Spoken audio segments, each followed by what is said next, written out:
Hello everyone, welcome back to my YouTube channel Edu Rocket. तो friends, IGNOU BEd के जितने भी प्रीवियस ईयर्स के क्वेश्चन आंसर्स हैं उसकी हमने एक सीरीज स्टार्ट की है जिसमें हम वो मोस्ट इम्पॉर्टेंट क्वेश्चन आंसर्स लेकर आने वाले हैं जो एग्ज़ाम में बार बार पूछे जाते हैं। तो वीडियो बहुत ही बेनिफिशियल होने वाली है आप सभी के लिए। तो आइए बिना टाइम वेस्ट किए हम आज की वीडियो स्टार्ट करते हैं। अगर आपको वीडियो पसंद आए तो प्लीज़ इसे लाइक, शेयर और हमारे चैनल को सब्सक्राइब करना ना भूलें।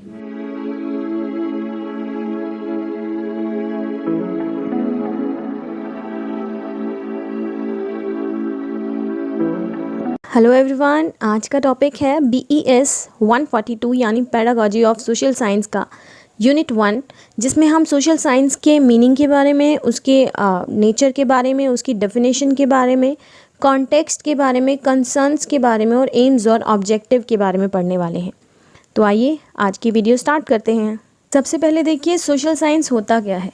सोशल साइंस जो है वो दो वर्ड से मिलकर बना है, सोशल और साइंस, जहाँ पे सोशल का मतलब होता है हमारा समाज, जहाँ पे ग्रुप ऑफ पीपल एक साथ रहते हैं। दूसरा साइंस, साइंस का मतलब होता है ऐसी चीज़ें जहाँ पर ऑब्जर्व किया जाए, एक्सपेरिमेंट किया जाए और उसके थ्रू कोई ना कोई स्टडी कराई जाए। तो यहाँ पे देखिए क्या दिया हुआ है, सोशल साइंस एक जेनरिक टर्म है covering the scientific study of man. Social science इकट्ठा जो है वो एक जेनरिक टर्म है, एक जनरस टर्म है। उसका मीनिंग ये होता है कि साइंटिफिक स्टडी करना किसी भी मैन के बारे में, किसी भी पर्सन के बारे में। इट इज़ अ डिसिप्लिन और branch of science that deals with the socio cultural aspects of human behaviour. देखिए, एक ऐसा डिसिप्लिन है यानी एक ऐसा सब्जेक्ट है जो पहले तो साइंस की ब्रांच है, दूसरा डील करता है सोशो कल्चरल, यानी सोशो का मतलब समाज और कल्चरल मतलब उसका जो भी कल्चर है जहाँ से वो बिलोंग करता है, उसके रीति रिवाज, ट्रेडिशन, कस्टम्स, ये सब एस्पेक्ट्स ऑफ ह्यूमन बिहेवियर। उसके बाद ये एक ब्रॉड फील्ड ऑफ नॉलेज है और डील करता है human beings in relation to their social behaviour. देखिए, सबसे पहले तो आप ये देखिए, ब्रॉड फील्ड ऑफ नॉलेज है, बहुत वाइड है, ये बहुत वास्ट है, ये ब्रीफ नॉलेज नहीं रखता किसी भी चीज़ की, इसका कोई भी एंड नहीं है। दूसरा, इस सब्जेक्ट में हम डील करते हैं ह्यूमन बींग्स के बारे में और ह्यूमन बींग्स का जो रिलेशन होता है उसकी सोसाइटी में, मतलब एक सोशली वो कैसे बिहेव करता है, कैसे दूसरों से बात करता है, ये सब हम इसमें देखेंगे। सोशल साइंस वही है, दो जो टर्म्स हमने आपको बताई है, social that is society, group of people, और where science means study through experiment and observation. देखिए, सोशल साइंस इंक्लूड करता है इकोनॉमिक्स को, पॉलिटिकल साइंस को, सोशियोलॉजी को, हिस्ट्री को, ज्योग्राफी को, एंथ्रोपोलॉजी यानी ह्यूमन बीइंग की स्टडी करना, साइकोलॉजी को। ये जो 7 है वो सोशल साइंस की मेन डिसिप्लिन है, मतलब सोशल साइंस को भी कैटेगराइज किया गया है। उसके बाद सोशल साइंस के अंदर हम देखेंगे वो कुछ कॉन्सेप्ट और इशू को भी स्टडी करता है, जैसे कि कल्चर, ट्रेडिशन, लाइफस्टाइल कैसा है किसी का, प्लेसेस कैसा है वहाँ पे, सराउंडिंग कैसी है, एनवायरनमेंट कैसा है किसी का, लाइफस्टाइल ऑलरेडी हो चुका है, इकोनॉमिक कैसी कंडीशन है वहाँ पर, मॉनेटरी कैसा है, पावर कैसी है, अथॉरिटी, गवर्नेंस, ये सब हम इसमें देखते हैं। उसके बाद सोशल साइंस एम क्या करता है, making a sensitive and reflective human being. Sensitive मतलब एक ऐसा पर्सन जो दूसरों की फीलिंग को समझ पाए, अपने व्यूज़ भी दूसरों के आगे रख पाए और उनकी फीलिंग्स भी समझ पाए, और रिफ्लेक्टिव मतलब किसी चीज़ के बारे में चिंतन कर पाए, मतलब अच्छे से कोई भी काम को सोच समझ के कर पाए। डेफिनेशन क्या है देखिए सोशल साइंस की, ये स्टडी है सोसाइटी की and the manner in which people behave and influence the world around us. कैसे बिहेव करते हैं लोग जब सोसाइटी में होते हैं और कैसे जो वर्ल्ड है उनके आसपास उन पे इन्फ्लुएंस डालता है, ये सब इसकी डेफिनेशन है। चार्ल्स बियर देखें तो क्या कहा है उन्होंने कि बॉडी ऑफ नॉलेज है या थॉट्स है pertaining to human affairs as distinguished from stone, stars, sticks and physical objects. देखिए, चार्ल्स बियर कहते हैं कि बॉडी ऑफ नॉलेज है और थॉट्स है जो पर्टेन करते हैं ह्यूमन अफेयर्स, मतलब ह्यूमन के बारे में, एज डिस्टिंग्विश्ड मतलब जो किस चीज़ से अलग है, स्टोन, स्टार्स, स्टिक्स, एक मटीरियलिस्टिक या फिजिकल ऑब्जेक्ट से जो टोटली डिफरेंट है। अब यहाँ पे दो जो डिफरेंस दिए, मतलब एक डिफरेंस दिया हुआ है सोशल साइंस और फिजिकल साइंस के बीच में, ये ऑलरेडी बुक में ही था इसलिए हमने इसको इंक्लूड कर दिया। देखिए, सोशल साइंस वो है जहाँ पे हम लोगों के बारे में पढ़ते हैं, उसकी सोसाइटी के बारे में देखते हैं, उसका बिहेव देखते हैं, और जबकि फिजिकल साइंस है जहाँ पे हम मैटर के बारे में पढ़ते हैं, मटेरियल के बारे में पढ़ते हैं। दूसरा, जो सोसाइटी से लेकर हमारे इशू होते हैं, जैसे गवर्नमेंट कैसी है वहाँ पे, कल्चर कैसा है, ट्रेडिशन कौन से फॉलो किए जाते हैं, कैसे रिचुअल्स, रीति रिवाज हैं, welfare, well being, state administration कैसा है, पावर किस की है, तो ये सब हम इसमें देखते हैं। जबकि फिजिकल साइंस में साइंस से रिलेटेड चीज़ें होती हैं, किसी भी ऑब्जेक्ट का मास, उसका वॉल्यूम, लेंथ, डेंसिटी, किसी की भी लाइफ के बारे में, प्रेशर के बारे में, तो ये सब हम इसमें डिस्कस करते हैं। साइंस से रिलेटेड टर्म इसमें आती है, जबकि सोसाइटी से रिलेटेड सोशल साइंस में आता है। नेक्स्ट देखिए नेचर कैसा होता है सोशल साइंस का।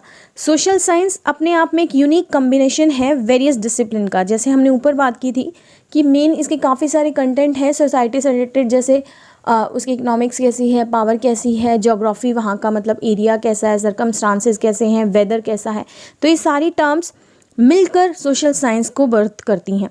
उसके बाद स्टडी है ह्यूमन रिलेशनशिप्स के बारे में। तो सोशल साइंस में हम ह्यूमन के बारे में पढ़ते हैं, उसके रिलेशन के बारे में पढ़ते हैं, उसके बिहेव के बारे में पढ़ते हैं। थर्ड स्टडी है of man's development through ages. कैसे एक आदमी पहले के टाइम से अब तक कैसे उसने ग्रो किया है, क्या क्या उसने सफ़र किया है, कैसे वो यहाँ इतनी टेक्नोलॉजी एडवांस आज लेकर आया है, तो ये सब हम सोशल साइंस में पढ़ते हैं। दूसरा, it forms an important part of the core curriculum. देखिए कोर मतलब इम्पॉर्टेंट, तो ये जो है सोशल साइंस वो करिकुलम का एक मोस्ट इम्पॉर्टेंट पार्ट है। ये इंसान को सोसाइटी में जो रहता है इंसान, तो उसको उससे रिलेटेड अगर चीज़ें बताई जाएंगी कि कैसे उसको वहाँ बिहेव करना है, कैसे लोगों के बीच रहना है, कैसे कस्टम्स उनके अपनाने हैं, तो ये सब अगर कोई बताएगा तो वो मोस्ट इम्पॉर्टेंट पार्ट ही होगा। नेक्स्ट है स्टडी ऑफ सोशल इशू। तो यहाँ पर सोशल इश्यूज़ के बारे में भी बात की जाती है, क्या क्या इश्यूज़ आते हैं एक सोसाइटी में रहने के बाद, तो ये सब इसमें डिस्कस किया जाता है। रियलिस्टिक कोर्स ऑफ स्टडी है, जहाँ पे रियल चीज़ों के साथ आपको डील करना सिखाया जाता है। नेक्स्ट एम्स करता है preparing the learner for wholesome social living, मतलब पूरी तरह से कैसे सोशल बीइंग हुआ जाए, ये सब इसमें बताया जाता है। वैल्यू अटेनमेंट, वैल्यूज़ को ग्रैब करना एक ह्यूमन बीइंग के लिए मोस्ट इंपॉर्टेंट थिंग होती है, और ये जो उसका टेनेट है सोशल साइंस का, मोस्ट इंपॉर्टेंट टेनेट है, मोस्ट इंपॉर्टेंट क्वालिटी है। सोशल साइंस देखिए क्या है, इंटरडिसिप्लिनरी इन नेचर है, मतलब काफ़ी सारे डिसिप्लिन्स को अपना कर एक सोशल साइंस बना है। ए कॉन्सेप्ट और issue may not be confined to one discipline of social science, rather than this may be taken into account the perspective of all discipline of social science. देखिए कोई भी issue आप society से related अगर देख रहे हैं, सपोज़ आप पॉपुलेशन की बात कर रहे हैं, तो पॉपुलेशन में एक स्टैटिस्टिक डेटा भी होगा, वो मैथ्स की टर्म में आ जाएगा। कुछ लैंग्वेज से भी आपको डील करना पड़ेगा, कुछ लिटरेचर भी होगा, तो इस काफ़ी सारा साइंस भी होगा। तो इस जो सोशल साइंस है वो इंटरडिसिप्लिनरी है, जिसमें काफ़ी सारे मतलब एक इश्यू को काफ़ी सारे डिसिप्लिन से कनेक्ट कर फिर डिस्कस किया जाता है, तो ये काफ़ी अच्छी चीज़ है। नेक्स्ट, सोशल साइंस फैसिलिटेट करता है multiple thinking referring to a single issue. Same as we discussed in the previous point कि एक इश्यू को काफ़ी सारी सोच से मिलकर फैसिलिटेट किया जाता है। लास्ट है this makes eight making a sensitive and reflecting human being. ये भी हमने पढ़ लिया कि सोशल साइंस एक इंसान को प्रॉपर ह्यूमन बीइंग बनाता है, फुल ऑफ सेंसिटिव थिंग्स, और एक रिफ्लेक्शन वाला पॉइंट भी वो उनमें ऐड कर देता है। नेक्स्ट अगर हम देखें कॉन्टेक्स्ट कैसा होता है सोशल साइंस का, तो सबसे पहले आप ये वर्ड देखिए कॉन्टेक्स्ट। कॉन्टेक्स्ट को आप ले सकते हैं कि सर्कमस्टांसेस, सिचुएशंस, कंडीशंस, कैरेक्टर्स, जैसा कि यहाँ गिवन भी है, तो आप कोई भी टर्म मानकर इसको आसानी से एक्सप्लेन कर पाएंगे। देखिए कॉन्टेक्स्ट ये बताता है कि कैसे सोशल साइंस एम्बेड होता है वेरियस मतलब ये जो पॉइंट है वो बताएगा कि एम्बेड होता है वेरियस कॉन्टेक्स्ट में, और कैसे वो कॉन्टेक्स्ट, कोई भी संदर्भ इम्पोर्टेंट होता है हमारी अंडरस्टैंडिंग में, और वही कॉन्टेक्स्ट कैसे अफेक्ट डालता है पर्टिकुलर कंटेंट पर, मतलब किसी के आसपास का सर्कमस्टांसेस कैसे किसी की लर्निंग पे इफेक्ट डालता है, कैसे कंटेंट सीखते वक्त कैसे उसकी अंडरस्टैंडिंग करता है, तो ये सारा हम इसमें देखने वाले हैं। Because the socio cultural aspects of different area, region, countries are not same. देखिए इंडिया में नहीं, इंडिया भी देखिए या फिर बाहर भी देखिए, काफ़ी तरीके से हर एरिया का, हर रीजन का, हर कंट्री का जो सोशियो कल्चरल एस्पेक्ट्स है, सोसाइटी जो है वो सेम नहीं है, कल्चर जो है वो सेम नहीं है, ये वेरी करते हैं area to area, region to region, country to country. तो कॉन्टेक्स्ट और कंसर्न्स भी इनको टीच करने के वेरी करते हैं डिफरेंट पार्ट पे, तो यहाँ टाइम टू टाइम भी वेरी करते हैं। तो यहाँ पे 3 मेन पॉइंट जो बुक में भी दे रखे थे वही डिस्कस किए गए हैं, लेकिन अच्छे से। पहला जो है वो सोशल कल्चरल कॉन्टेक्स्ट है। देखिए कॉन्टेक्स्ट मोस्ट इंपॉर्टेंट थिंग है। अगर आप किसी बच्चे की लर्निंग करा रहे हैं सपोज़, तो पहले आप ये भी देखते हैं ना कि उसका बैकग्राउंड कैसा है, उसकी लैंग्वेज कैसी है, वो किस एरिया से आया है, तो ये चीज़ें भी हमारे कॉन्टेक्स्ट पे इफ़ेक्ट डालती हैं। तो सबसे पहले सोशो कल्चरल क्या इफ़ेक्ट डालता है, किसी की सोसाइटी और कल्चरल क्या इफ़ेक्ट डालते हैं। देखिए, इंडिया एक प्लूरलिस्टिक सोसाइटी है, यानी एक डाइवर्स नेचर है। अलग अलग कास्ट के, रेस के, रिलीजन्स के लोग यहाँ पे रहते हैं।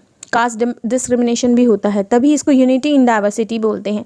लेकिन ये सब तो बोलते हैं, उसके बाद भी कुछ ना कुछ इनइक्वालिटीज़ होती हैं, डिस्क्रिमिनेशन होता है, और बहुत सारे इश्यूज़ और भी होते हैं। पॉवर्टी हो गई, जेंडर डिस्क्रिमिनेशन हो गया, रूरल अर्बन का जो एक डिफरेंस होता है शहर और गांव में रहने वालों का, रूरल अर्बन डिफरेंस हो गया, सोशो इकोनॉमिक इशू हो गए, और कुछ कास्ट से रिलेटेड भी, जैसे एससी यानी schedule caste, schedule tribe, backward class minorities, इनका कोटा वगैरह, ये सब एक तरह से इशू ही माने जाते हैं। इन सब को हम सोशल साइंस में एड्रेस करते हैं।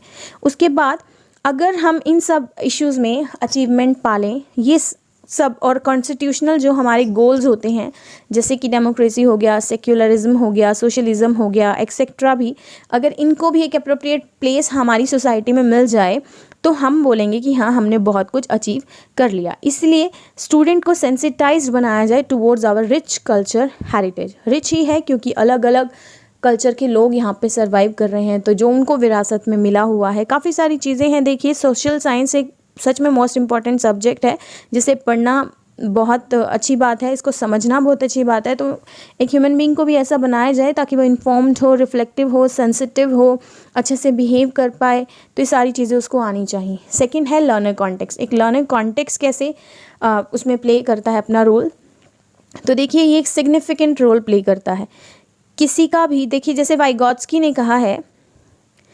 वाइगॉत्स्की ने आर्ग्यू किया है कि सोशल कॉन्टेक्स्ट जो है इन्फ्लुएंस करता है कि एक इंसान जो है वो कैसे सोचता है, कैसे लर्न करता है।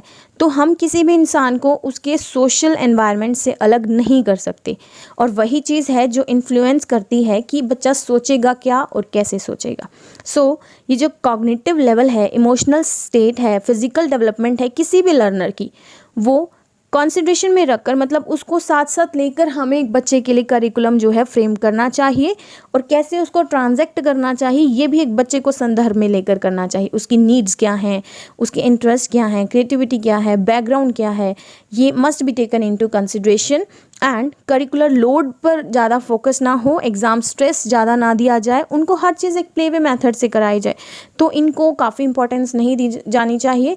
हाँ, नेग्लेक्ट भी नहीं किया जा सकता, लेकिन कुछ ऐसा किया जा सकता है कि बच्चों को जैसे लर्निंग विदाउट बर्डन प्रोवाइड की जाए। नेक्स्ट जो है कॉन्टेक्स्ट, वो है चेंज और डेवलपमेंट का हमारी एजुकेशन में। देखिए, different sphere of societies like economics, political, technology, ये चेंज हो रहे हैं डे बाय डे। आप खुद भी देख सकते हैं कि 10 साल पहले हमारा इंडिया कैसा था और अब कैसा है। तो डे बाय डे पे चेंज होना मतलब डेवलपमेंट भी हो रही है, और एजुकेशन में भी बहुत चेंज आया है। तो ये कुछ सिस्टम हुआ है, कुछ इम्पॉर्टेंट इनिशिएटिव्स लिए गए हैं गवर्नमेंट के द्वारा, कुछ नई नई अप्रोचेस लगाई गई हैं, कुछ नए रिफॉर्म्स हुए हैं जिनसे ये चेंज और डेवलपमेंट आया है। तो वो है क्या, जैसे यूनेस्को एक नेशनल इनिशिएटिव है, यूएनडीपी है, यूनिसेफ है। तो इनके लिए फ्रेंड्स हम एक अलग वीडियो भी लेकर आएंगे, तो इसलिए ज़्यादा डिस्क्राइब नहीं किया गया है इसमें। उसके बाद कुछ इनिशिएटिव्स गवर्नमेंट ने भी लिए हैं। सेकेंडरी एजुकेशन कमीशन है, एजुकेशन कमीशन 64 to 66 वाला भी है, एनपी है, national policy on education, SSA, RMSA, RUSA, RTE है, नेशनल नॉलेज कमीशन है, एनसीएफ है, एनसीएफटीई है। तो ये काफ़ी चेंजेस हमारे एजुकेशन सिस्टम में लेकर आए हैं, जिससे चेंज भी हुआ है और डेवलप भी हुआ है हमारा कॉन्टेक्स्ट। मतलब ये कॉन्टेक्स्ट ऑफ सोशल साइंस था। उसके बाद हम देखते हैं concerns of social science. Concern कैसे हैं, देखिए 2 मेन पॉइंट दिए गए हैं, उसके बाद छोटे छोटे कंसर्न्स भी यहाँ पे डिफाइन किए गए हैं। सबसे पहला है बैलेंस करना बिटवीन मेन स्ट्रीम नॉलेज और लोकल नॉलेज। तो पहले दोनों होती क्या है वो समझते हैं। देखिए, लोकल एरिया, लोकल नॉलेज, ये टर्म्स आप समझ सकते हो, लोकल से रिलेट कर सकते हो। जो आप जहाँ आप रहते हो उसकी आसपास की चीज़ें वो आपकी लोकल हो जाती हैं। अगर आप नॉलेज की भी बात करें तो अपनी पुरानी नॉलेज और नई नॉलेज, जो भी एक इंसान अपने आसपास के लोगों से इंटरेक्ट करके ग्रैब करता है, अपने एक्सपीरियंस से ग्रैब करता है, वो उसकी लोकल नॉलेज है जो अपने सराउंडिंग से ग्रैब की जाती है। जबकि मेन स्ट्रीम नॉलेज वो हो जाती है जो एक इंसान मतलब को वाइड तौर पर, मतलब वाइड सर्कुलेशन के तौर पर, जैसे जो पूरे इंडिया में एक्सेप्ट की जा रही हो, वो आपकी मेन स्ट्रीम नॉलेज है। जो एक large group of people accept करते हैं, तो ये वैसी नॉलेज होती है जो हर कोई इंसान एक्सेप्ट करता है। ये एक सेंट्रल नॉलेज होती है। जो हर जगह फैली हुई है, that has been spread everywhere. हमारा जो सोशल साइंस करिकुलम है वो डोमिनेटेड है more by main stream knowledge. आप खुद भी देखेंगे अगर कोई भी करिकुलम भी डिज़ाइन किया जाता है वो किसी की लोकल नॉलेज को या लोकल लैंग्वेज को ध्यान में रख के नहीं किया जाता, जबकि वो एक वर्ल्ड वाइड जो लैंग्वेज है या नेशन वाइड जो लैंग्वेज है उसको ध्यान में रख कर किया जाता है, जो एक ज़्यादा तौर पर अपनाई जाती है। सपोज़ मेरी लैंग्वेज पंजाबी है, तो पंजाबी को ध्यान में ना रखते हुए जो मोस्ट ऑफ द पीपल की स्पोकन लैंग्वेज है हिंदी, उसमें ये वीडियो बनाई जा रही है और उसी में ही हमारा जो करिकुलम है उसको डिफ़ाइन किया जाता है। तो जो मेन स्ट्रीम नॉलेज है यहाँ पर हिंदी है और जो लोकल नॉलेज हो गई वो मान लीजिए पंजाबी है। तो यहाँ पे integration of both the known makes learning better. देखिए जो बोथ द नॉलेज है हमारी मेन स्ट्रीम भी और लोकल भी, अगर दोनों को इंटीग्रेट करके बच्चे को कुछ सिखाया जाए तो लर्निंग काफ़ी बेटर हो सकती है। चाइल्ड की लोकल नॉलेज यानी एक बच्चे की जो उसकी मदरहुड मदर लैंग्वेज है, अगर उससे बच्चे को सिखाया जाता है तो वो जल्दी चीज़ों को ग्रैब करेगा। सेम ऐसे ही अगर उसकी लोकल नॉलेज को उसकी मेन स्ट्रीम नॉलेज से जोड़ दिया जाए तो उसकी अंडरस्टैंडिंग काफ़ी बेटर हो जाएगी और वो इजीली नई नई चीज़ों को कंस्ट्रक्ट कर पाएगा, खुद में ग्रैब कर पाएगा।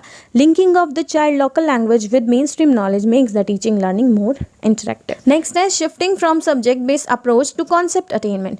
देखिए सब्जेक्ट बेस्ड अप्रोच जो होती है वो डिवाइड होती है काफ़ी डिफरेंट सब्जेक्ट्स में, काफ़ी डिफरेंट डिसिप्लिनरीज में, जैसे मैथ्स हो गया, साइंस हो गया एक्सेट्रा।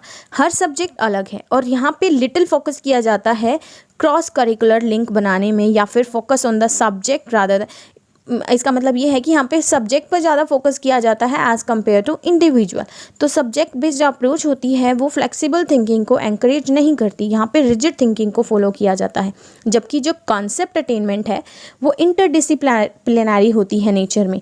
ये एक इंडक्टिव प्रोसेस होता है। इंडक्टिव मतलब आगमन विधि, आगमन को अपनाया जाता है इसमें, जिसमें मीनिंग को मतलब ब्रिंग किया जाता है कॉन्सेप्ट्स में। एंड इस अप्रोच में स्टूडेंट अप्लाई करते हैं अपनी जो प्रायर अंडरस्टैंडिंग होती है उसको, ताकि वो डिटरमाइन कर सकें कि कॉन्सेप्ट का एट्रीब्यूट क्या है। कैसे करेंगे वो डिटरमाइन? कंपेयर करके, एनालाइज करके, कंट्रास्ट करके। तो ये कुछ प्रोसेस हैं जिनको अपना कर वो कंटेंट बेस्ड अप्रोच को अटेन कर सकते हैं, ना कि सब्जेक्ट बेस्ड अप्रोच। देखिए काफ़ी रिजिड है थिंकिंग में, तो इसलिए उससे बेटर कॉन्सेप्ट अटेनमेंट ही है।